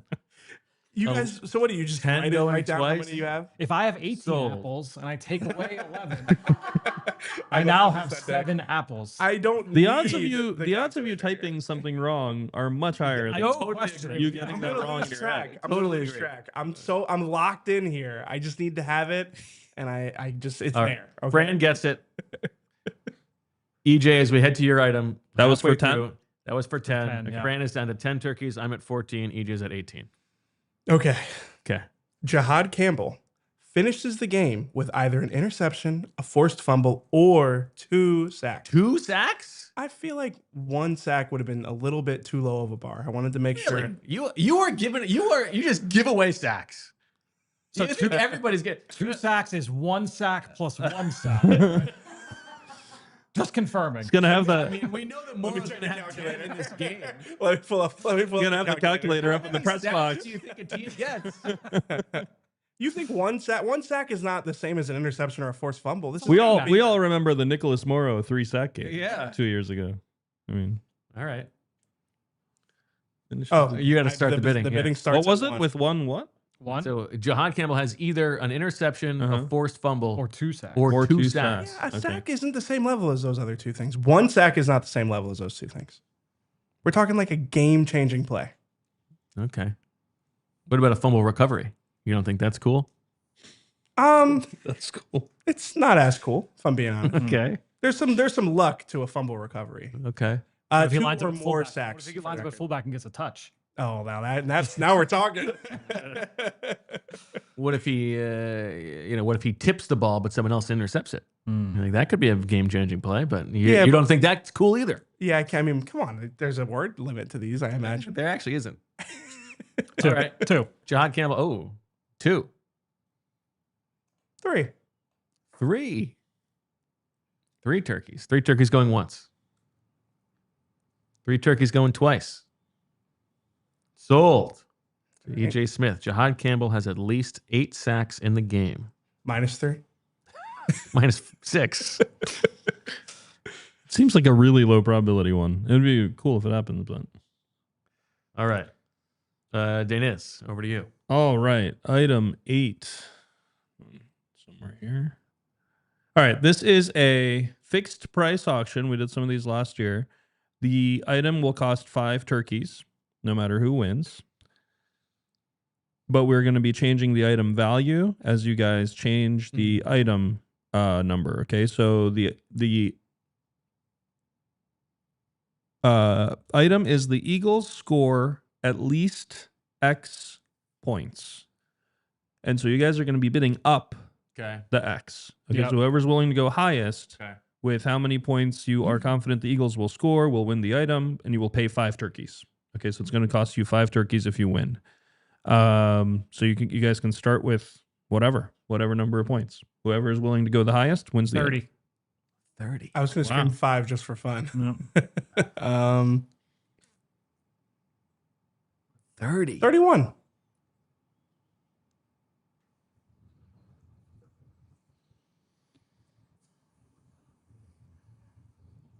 You're out. 31 going once. I mean, they were his pick for the NFC East last week, so. 31 going twice. 32. They don't have to top this. This is at least, right? At least, yeah. Okay. Well, 32. It's hard to get to. Yeah, but how different is 32 from 33? 31 plus 1 is 32. If they're going to get to 32, they're going to get to 33. I am actually going through like, how can you get to 33? pretty easy. There are a lot of different ways. I'm out. I'm letting Fran have 32 his going fun. once. 32 going twice. Sold. The Eagles score at least 32 points. And that costs Fran 5 turkeys. Costs 10. He's down to 5. That is good value. Thank you. Why didn't you go 33 then? It's my first one, all right? I got to watch the tape back, and we'll make the necessary corrections. All right, my final item here. At any point in the second half of this game, the Cowboys are winning.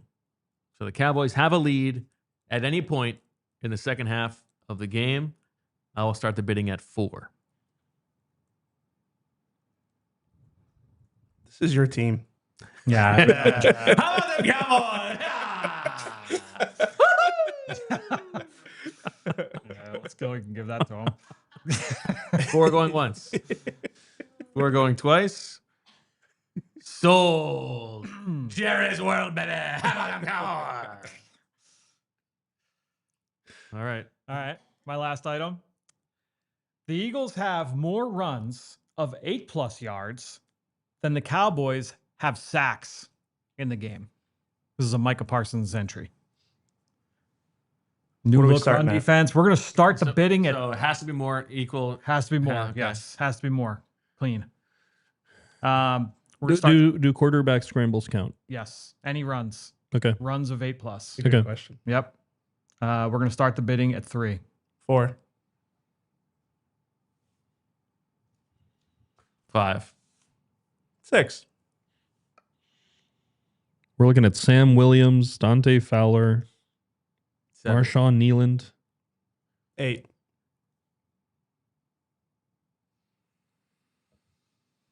Fran can't bid. Yep. 8 going once. 8 going twice. Sold. Fran, do you like their second round rookie? As a I liked him, but I didn't love him. Donovan Ezeraku, local kid from South Jersey. I felt better about him in the second round than I did in the first. He was being talked about as a first-round pick. Was very productive, not a traitsy, like explosive or big and powerful. He was more like technician, hustle, good player, but not a needle mover. Was how I saw him. All right, EJ. I got a tough decision here because I've got a fun alternate, but then I have an actual one that is also good. Yeah, I mean, Julia's prepared the graphic. You better Yeah. stick All with right, the we're graphic. going to stick with the normal one then. That's a good point. All right, George Pickens and DeVonta Smith combine for more targets than CeeDee Lamb and Dallas Goedert. Oh, you go Dallas Goedert and not AJ Brown. Interesting. Well, I felt like AJ would have swayed it too much. Needed somebody like Pickens and Devontae over CD and Goddard. Okay. So this is really like, do you think that that Pickens is going to have a heavy workload because of the second cornerback? Okay. You got to start the bidding. I'll start it at 2. Pickens and Devontae over CD and Goddard. 3. 4. I think I have 4 left. You have Gotta 7 check left. the calculator. You know what's funny? I didn't update the calculator last time. It's much easier to just write it down. You said 4? Yeah. That could be the big Devontae game. The calculator Pickens is does, gonna get a ton. in fact, now say 18 minus 3 equals 15. But I didn't do the last one, and now I'm too flustered to actually just do Goddard's it. going to get a ton of work, but I do think CD is going to get a lot of work. It's cover 1, cover 3 game. Could Goddard have a big game? Chance. I got to get some items. I don't love my second item. I'll go 5. I'm letting you have it for 5. 5 going once. 5 going twice. Sold. All right, Professor, as we enter the last item, EJ has the most turkeys remaining. He has 7. Fran and I both have 5. All right. This is an all pay Amish auction with a possibility of extra credit. So we've done this before. Yeah, the listeners of Not the always. show will remember that an Amish auction involves bidders bidding in secret. Okay, you're going to write down your bids, send them to Julia or whatever. And everyone will pay their own bid regardless of who wins the auction. Okay, the highest bidder will win the item. If there's a tie, the tied players will have to continue in a tie-breaking normal auction until there's a winner, with the all-pay rules remaining intact. So you will continue to pay your final bid.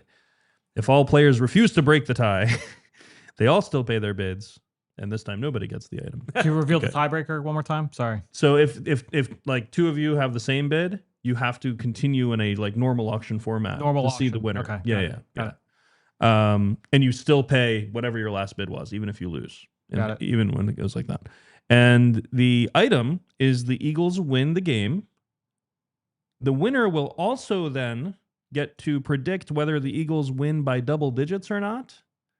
If the Eagles win the game and you also get that right, whether it's double digits or single digits, you get an extra point. So you have a chance to get 2 points on this one. Do you understand, EJ? I understand most of it. Oh, you can borrow turkeys from I was next about to week, ask about so the it doesn't borrowing matter. turkeys. Yeah, you can borrow turkeys from next week, so it doesn't really matter how many you have left. And you pay your You pay no matter what. Yeah. As soon as you bid, you're losing that many turkeys, whether you win the auction or not. I'm familiar with the Amish auction. I was waiting for you to tell us if we could borrow from next week because Yes. I've got the most turkeys right now. Yes. It would have been good for me. It would have been easy, yeah. Well, it'll still be good for you for next week. But It's very complicated now. I'll write down my number here. you'll know from watching film that this last item, you will pretty much always be able to borrow turkeys because we don't want it to just come down to who has turkeys left. Okay. Everybody understand. Everybody's ready. I'm letting the chat sway me a little bit. Oh, come on. Don't read the chat. They're behind Be me. your own man. No, the EJ. chat is behind me. Okay. EJ, if you want, I you can see you, chat. you can just type your bid into the calculator and I'll read it for you. I'm gonna message Julia. I just don't want read. anybody to I see. messaged Julia as well. Okay. I don't trust the technology to message Julia. I'm just written it down on this paper right here. All right, I sent it to Julia. All right. You don't We're all trust in. the people in the chat were saying that you hate technology I hate lots of because technology. you hate calculators. I actually don't hate calculators. Calculators are one of the tried and true, actual working, functional pieces of technology. I just wouldn't use it for this. You strike me as like a big 80085 guy on the calculator when you were growing up. Like it is just like right in your wheelhouse. I don't get that context. What does that mean? Everybody. What do you mean? I don't know. I'll type that into my calculator. All right. Julia, how many turkeys did Fran bid? 12. Wow. I bid 2. 2. That's a half measure. I mean, And EJ, how many turkeys did you bid? Julia. oh, Deniz, let me explain myself here. Because I know that if I continue to no sell the Deniz entries, I'm going to get punished with harder entries that cost me my turkeys. I just felt like for my first time to pay homage to the seat that I'm in, I had to bring some turkeys into next week.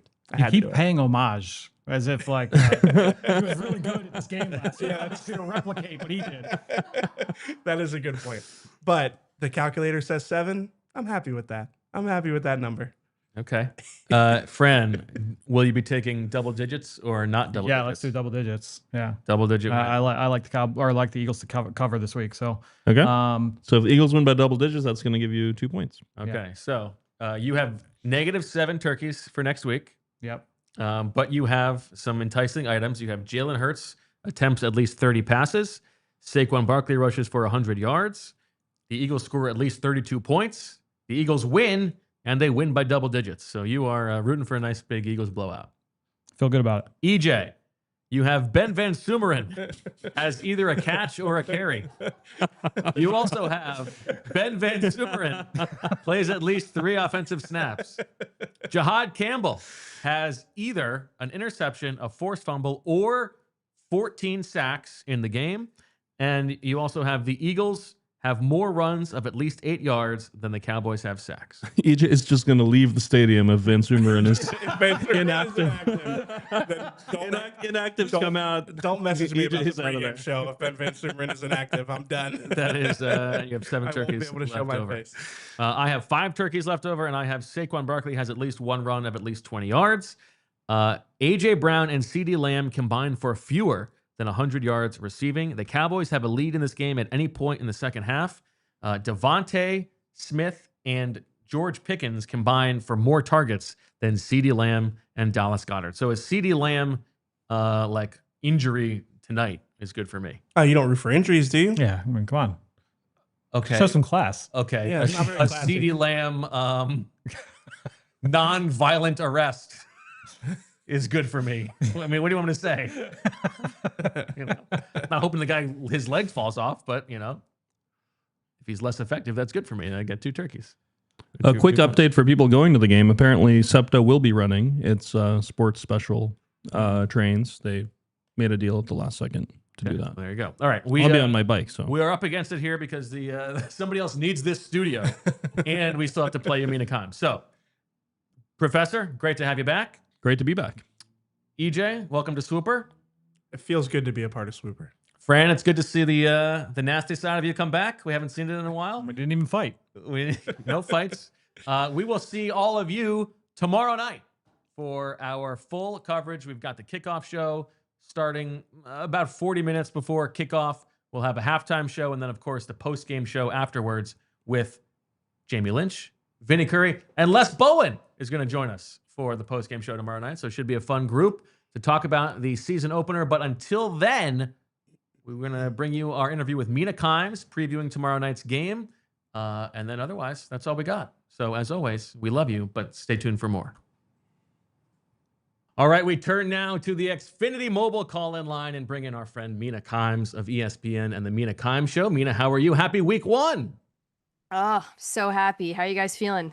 We're feeling good. We want to start with your most recent episode. As you have done all of these season previews, you got to finally stick the landing.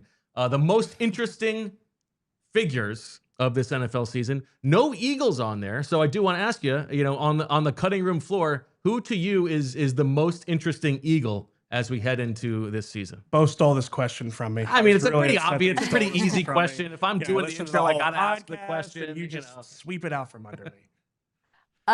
It's a good question because the Eagles are so stacked and deep on both sides of the ball. It's actually kind of hard to pick an interesting player, right? Like if you were asking me who is the biggest X factor, I might say whoever is playing cornerback opposite Quinyon Mitchell, which I'm sure we'll talk about.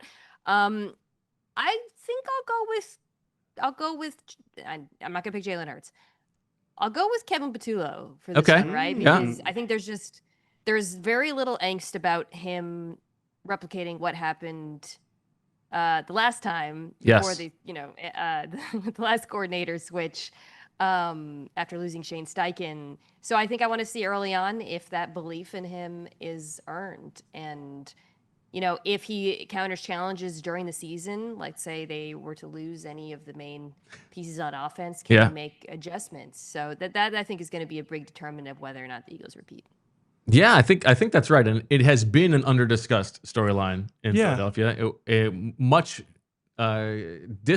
different than it was with Brian Johnson, and it does feel like there is an expectation that the offense is going to be a little bit more pass-heavy. And how much of that is Kevin Patullo versus Jalen Hurts getting his version of the offense out there? But there's no doubt that if things don't start great, very quickly, the arrows are going to be pointed in his direction. Yeah, I think the Jalen of it all probably informs that. I feel like we've learned that through the offensive coordinator changes, this sort of just becomes Jalen Hurts' offense more so than maybe 2 years ago. So, yeah, but I do think Kevin Patullo is a good one because if this offense does not look the way that it should, with all the amount of talent they have, we're going to be looking at him. So, and the stakes are also very clear that if the offense is very good, there's a good chance that Kevin Patullo is a head coach next year. Yeah, right. Jalen Hurts has a history of that, of guys moving on from him and becoming head coaches. There's just also so few variables. Other than, on offense, it's just injuries to me. Yeah. That would be the thing that you're worried about because it's such a top-heavy team. Agreed. Mina, we've given you as much time as we could, but we need your on-the-record Eagles prediction for the season. We want to talk about the game, but listen, this is the last chance we can ask you what you think is going to happen this season without having, you know, the week to week minutia kind of coloring your prediction. And just know that this is going to get clipped. And, you know, everybody's I didn't do you any favors here, Mina. I apologize. Yeah. Okay. So I think the Eagles win the division with relative ease, especially not that the Cowboys were going to challenge them for it, but I think the Micah Parsons trade makes that more likely.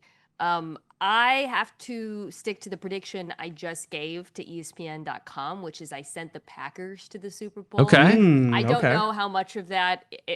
I swear it's not recency bias. I was high the Packers going to the playoffs before. I think part of me just does. I tend to like mix it up a little bit year to year, and we want something a little bit different. I think though the way I will be honest about this, and I know Eagles fans don't want to hear this. Before the Micah Parsons trade, I had the Eagles in a tier of their own in the NFC. After the Micah Parsons trade, I bumped up the Packers into that tier. Does that mean that they're better than the Eagles? I think that they're anything can, of course. Yeah. Yeah. I think if you could guarantee me that the Eagles were going to stay healthy wire to wire, I would probably pick the Eagles. I think the reason I picked the Packers a little bit more bet on some regression with regards to health and maybe Saquon Barkley. Which is totally reasonable. It's very difficult to go to the Super Bowl or win the Super Bowl 2 years in a row. I think we can be honest about that. Yeah. Yeah. No, and the Packers thing is interesting. Not the least of which reasons is they traded for Darian Kennard, who has won the Super Bowl all 3 of his years in the NFL. It feels a bit like a fait accompli, and we do need to circle back, Mina, on the Willie Lampkin of it all. I mean, what a call! Oh, wow, I know. Oh my goodness. It's very exciting. We are over the moon about it. He's becoming a quick cult hero here. I have a friend who I will not name who works for the team, and I sent him the picture. He was joking to me about like Willie Lampkin, if he ever does play, just being next to the starters on the Eagles offensive line. What that would visually look like. Obviously, Eagles fans want Cam Jordan to stay healthy, don't want him to play, but I'm just saying. And I sent him, I don't know if you guys have ever seen that picture of Splinter with the giant Ninja Turtles next to him.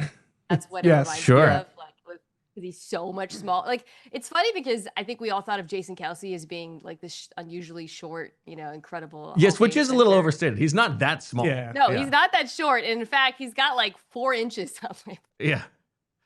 But yeah, it's we'll see what happens when he gets enrolled at Stoutland U. It is exciting. It's very exciting. Seeing him in the locker room for the first time, it was staggering. Like, he is significantly smaller than you would even expect. That's great. Yeah. It's very, very exciting. Okay, let's get to the business at hand. We have a football game finally on Thursday night. Eagles-Cowboys. Let's start. Eagles have the ball against the Cowboys defense. Obviously, no Micah Parsons, but boy, I mean, you add Kenny Clark, and all of a sudden, it's a different game here. It's over. Can we take a moment to appreciate like Jerry Jones picking the worst possible time to emphasize the Cowboys run? Like going into playing the Philadelphia Eagles and telling the world this was trade was about run defense. We improved it. Kenny Clark is a monster. Poor Kenny Clark. Poor Kenny Clark. Poor Kenny Clark. He's a good player and like he's an okay run defender. He's solid. But like having to go up against the Philadelphia Eagles of all teams after Jerry calls his shot there just could not have timed this any worse. You're absolutely right that there is no upside here for Kenny Clark. He gets thrown in. He's the guy they got for Micah Parsons. Okay. They couldn't even like trade Micah Parsons to a team that's going to have a high first round pick. Like they trade him to a good team. Setting the timing aside and all the ways that they bungled this. But yeah, like Kenny Clark, if we're not like a top 10 run defense, it's all on Kenny. But I mean, listen, this was a disastrous run defense last year going up against the Eagles offense. We know that they are going to try to run the ball. What is the most interesting part of this side of the matchup to you? I also feel like Micah Parsons didn't play in one of those games against Philly. Am I wrong? I believe that's right. He missed the last one. Yeah. Okay. Well, who knows? I thought he was the guy setting the entire team back in run defense. I can't even. Some of the cope is crazy. It's crazy. Okay. Oh, but they're going to get Arch Manning, Mina. So this is all. Right. By the way, I loved I'm going to cut a little ad here. I got a code to read the ALLCITY website that someone there sent me, and I was reading an article. And it had a great quote from Jordan Mailata. I love it when NFL players are honest. And he was just like, yeah, I'm really glad that Micah Parsons is there. We spend like half of our week game planning for him. And I'm like, thank you. Right. Yeah. Okay, so by the way, this is an the great interesting reason to one. become a diehard. You know, Mina's reading the articles. Join Yeah. $36 for the whole year. It's great, fantastic. And that was a great article and it had some really Thank good you, Mina. insights, I appreciate including that. who the There we hell go. is playing cornerback too, which is something I'm hoping to glean from you guys. Okay, so this is an interesting one because you know, we all know the deal with Philadelphia. They make the maths impossible for you, right? If you sell out to stop the run, you play man coverage, they'll kill you on the outside, yada yada. I think for the Cowboys, though, I'm actually very interested in how they approach that because they have a new defensive coordinator, Matty Eberflus, who is not really one to sell out to stop the run, and he is one to try to put a shell on opposing offenses. And I don't think they have the manpower on the back end to handle these receivers. I mean, the lost in all of this conversation about the Cowboys' defensive line is the secondary is a major problem on this team. You have Trevon Diggs saying, "Yeah, maybe I'm 75%." Cool. Even if you are 175%, you're replacing AJ Brown, right? Deron Bland, maybe they play him inside, then you're opening up a gaping hole opposite him. So I think strategically, this is going to be an interesting one for Kevin Patullo. You have such a talent advantage across the board. How are you reacting in game to whatever the Cowboys, try to do to address, you know, one of their many gaping weaknesses? If they sell out to stop the run, I think the Eagles will kill them through the air. If they don't, if they actually do play a little bit more split safety, you kill them on the ground. And so I think it's a very tasty matchup, but it'll be a fun one for Patullo early on to show that he is a good game planner and in-game manager. So I do wonder if there is some shootout potential for this game, especially looking at this Cowboys receiving core, the questions the Eagles have at outside corner opposite Quinyon Mitchell. What do you expect from this Cowboys offense, I guess, in the season opener and really just this year in general? Other side of the ball is much more interesting to me because I think, to your point, this is part of the reason why the Micah Parsons trade was so mind-boggling to me. I think the Cowboys offense has the potential to be pretty good. Yeah. So, right? Like, this is not like a crappy team rebuilding without a quarterback. They traded for a wide receiver 2/1B in George Pickens, and I think he has the potential, to your point, to give Philadelphia some problems. Is it Adoree Jackson? Like, you tell me, guys. You're the experts. Seems like it'll be Adoree Jackson, and it seems like maybe that won't be a long-term solution for them, but I think they're going to go into the year with Adoree outside corner. Yeah. So I mentioned I'm not sure how Eberflus will approach it. I have to think Vic is going to really dare Dallas to run the ball and ask his guys up front to win, where they have more of a talent advantage, I think. I think the Cowboys obviously have a superstar guard in Tyler Smith, but there are questions elsewhere on the interior of the offensive line. Whereas through the air, I think that's where Dallas wants to live. Like every game they want to get one-on-ones for either Lamb or Pickens. It'll be interesting to me, just from a matchup perspective, to see how they deploy the two of them. Right, given that Dallas, given that Philly has a superstar outside, a superstar in the slot, and then a big question mark. What do you do with your two receivers? Are you putting them on the same side? Are you playing sides? Are you putting them in motion? You know, the Eagles corners they're not going to follow. So I think that's going to be really fascinating for Brian Schottenheimer, because that's really their only chance, in my mind, of competing in this one, is if they can continue to, like you said, keep it high scoring by winning through the air. It's a really interesting problem because it's, do you lean from the Cowboys perspective into like what makes your guys great, or do you focus more on where the other team is weak? Because CeeDee Lamb is so good in the slot. Yeah. But, that means he goes up against Cooper DeJean, and that's a little bit more of an even matchup. Whereas if you just have CeeDee Lamb and George Pickens on the outside, one of them is going to get to go up against Adoree Jackson. And so you're going to have some advantage there. I'm sure we'll see all of that throughout the game, but it's a really interesting question for them to solve. And if they play those two guys on the outside, that opens the question, does Quinyon Mitchell follow CeeDee Lamb more often in the game? Very exciting stuff. Interesting to see how it turns out. How do you feel about the Cowboys offensive line? You mentioned Tyler Smith. 60% Tyler. Yeah, so many Tylers. It's an interesting drafting strategy. They're okay. Tyler Smith is a stud. He's one of the best guards in the NFL. But I thought some of the young players played decently well last year. Guyton's up and down, and then he's coming off of the injury. Yeah. As a rookie, so it's a lot of youth. I think the Cowboys' offensive line is going to be good by the end of the year, but it's week one, and obviously there's going to be a lot of attention paid to Jalen Carter, right? So if you're Dallas and you've got Smith opposite Carter. You got 2 guys on Carter. You're getting one-on-ones for Nolan Smith, who was so fantastic rushing next to Carter last year. So yeah, I think you get there's opportunities for everybody who's not Jalen Carter, right? So I think this is a good test for this, young, turned over Eagles pass rush. Moro Jomo. Am I saying his name? Moro Jomo. Ojimo. It's anybody's guess at this point. I was corrected recently. Yeah. They were like, "No, it's a Jomo." I'm like, "What?" Last year it was a Jumma. It's a moving target. He changed it again. It's a moving target. Moro, J-Lig Ton, much easier to say. And then Smith. I think like just proving that he can be the dude without Josh Sweat. I mean, he was, and but obviously things have changed. It's a good test, I think. They're not. I would say right now I'd probably have them about average as far as offensive line goes. They could be better by the end of the season, but yeah, you definitely want to see that young front show that you were right to believe in them. One thing we have talked about, and this is something that the Eagles have emphasized, is that the first month of the season is sort of like fact finding for your own team, right? It's getting to know what your strengths and weaknesses are. I think about last year's Eagles season when, after the first month of the season, like, okay, we're going to just turn into a running team and we're going to bring Cooper DeJean in. We're going to change the defense just a little bit.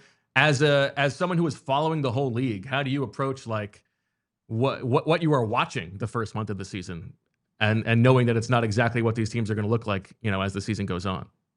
Yeah, you have to really take it on a team by team basis, I think. One thing that's challenging for me, or at least a lot of my work is very stats based, and early on the stats don't exist or they're kind of not real. So you do lean more into film in the first few weeks of the season, and you're rather, let me rephrase that, you're more wary of what the stats are saying. Right, like the first 2 weeks of the season, New Orleans Saints were. The Clint Kubiak the offensive genius is the first thing that comes to mind. Yes. So it is funny too, because I think like that's why it sucks for Cowboys fans, or for the Cowboys. Like maybe they will be better in run defense this year. You just can't base it on week 1 against the Philadelphia Eagles, right? But yeah, I think you just have to put everything in perspective. Okay, if it's a unit that's mostly the same, like if the Eagles offense looks bad the first few weeks of the season, which I don't think is going to happen, you're actually concerned because it's the same group, right? Like I think that matters. But if the front doesn't look as good as they were last year, you got to give them a little bit of time. Yeah. They're young players. So cornerback too, is that an issue that needs to be solved? You figure that out early on. So I think it's just about putting things in context, considering continuity and the strength of opponents and who they're playing, what kind of quarterbacks they're playing. Like Cam Ward, week 1 has the Denver Broncos. Just nobody make a judgment on Cam Ward after week 1. Things like that. You got to know who the opponents are. And then you said something earlier that caught my ear. The Eagles will go and win the division easily, and you mentioned the Cowboys. You did not mention the Commanders. And we here at this desk are betting against the Commanders. To me, they are screaming reversion. For a lot of reasons. They're old, the 4th down success last year, all of these things. Jane Daniels is awesome, and he might be good enough to overtake all of that. But everything else to me is screaming comeback. What's your Commanders take? Yeah, I think I am a little bit lower than the consensus, at least based on what some of my colleagues I've seen saying about them for the reasons you describe. The main reason for me is just skepticism of the defense. I just look at this depth chart and I see holes in talent. I don't know where the consistent pass rush is going to come from. There are young players I like that they drafted, but that's more speculative than anything. Can Lattimore return to form? Can Trey Omas contribute right away? I don't know. Bobby Wagner is a year older at linebacker. Like I said, the pass rush. So, and then the run defense, which obviously, the Eagles stampeded all over them in the playoffs. I don't look at this depth chart and see fixes. So to me, I think they'll still be competitive. I'm such a believer in the young quarterback. I think the offense too. I like a lot of the moves that they made, both in terms of adding veterans, but also drafting to develop there. I just think defensively, they look a little one-sided to me. All right. Well, Mina Kimes, we look forward to talking to you in a couple weeks as we have 2 games to talk about. But enjoy week 1, and we'll talk to you later. Thank you so much. Thanks, Mina. Talk to you guys later. All right. Back with more on the PHLY Eagles podcast after. We all silly like the mayor.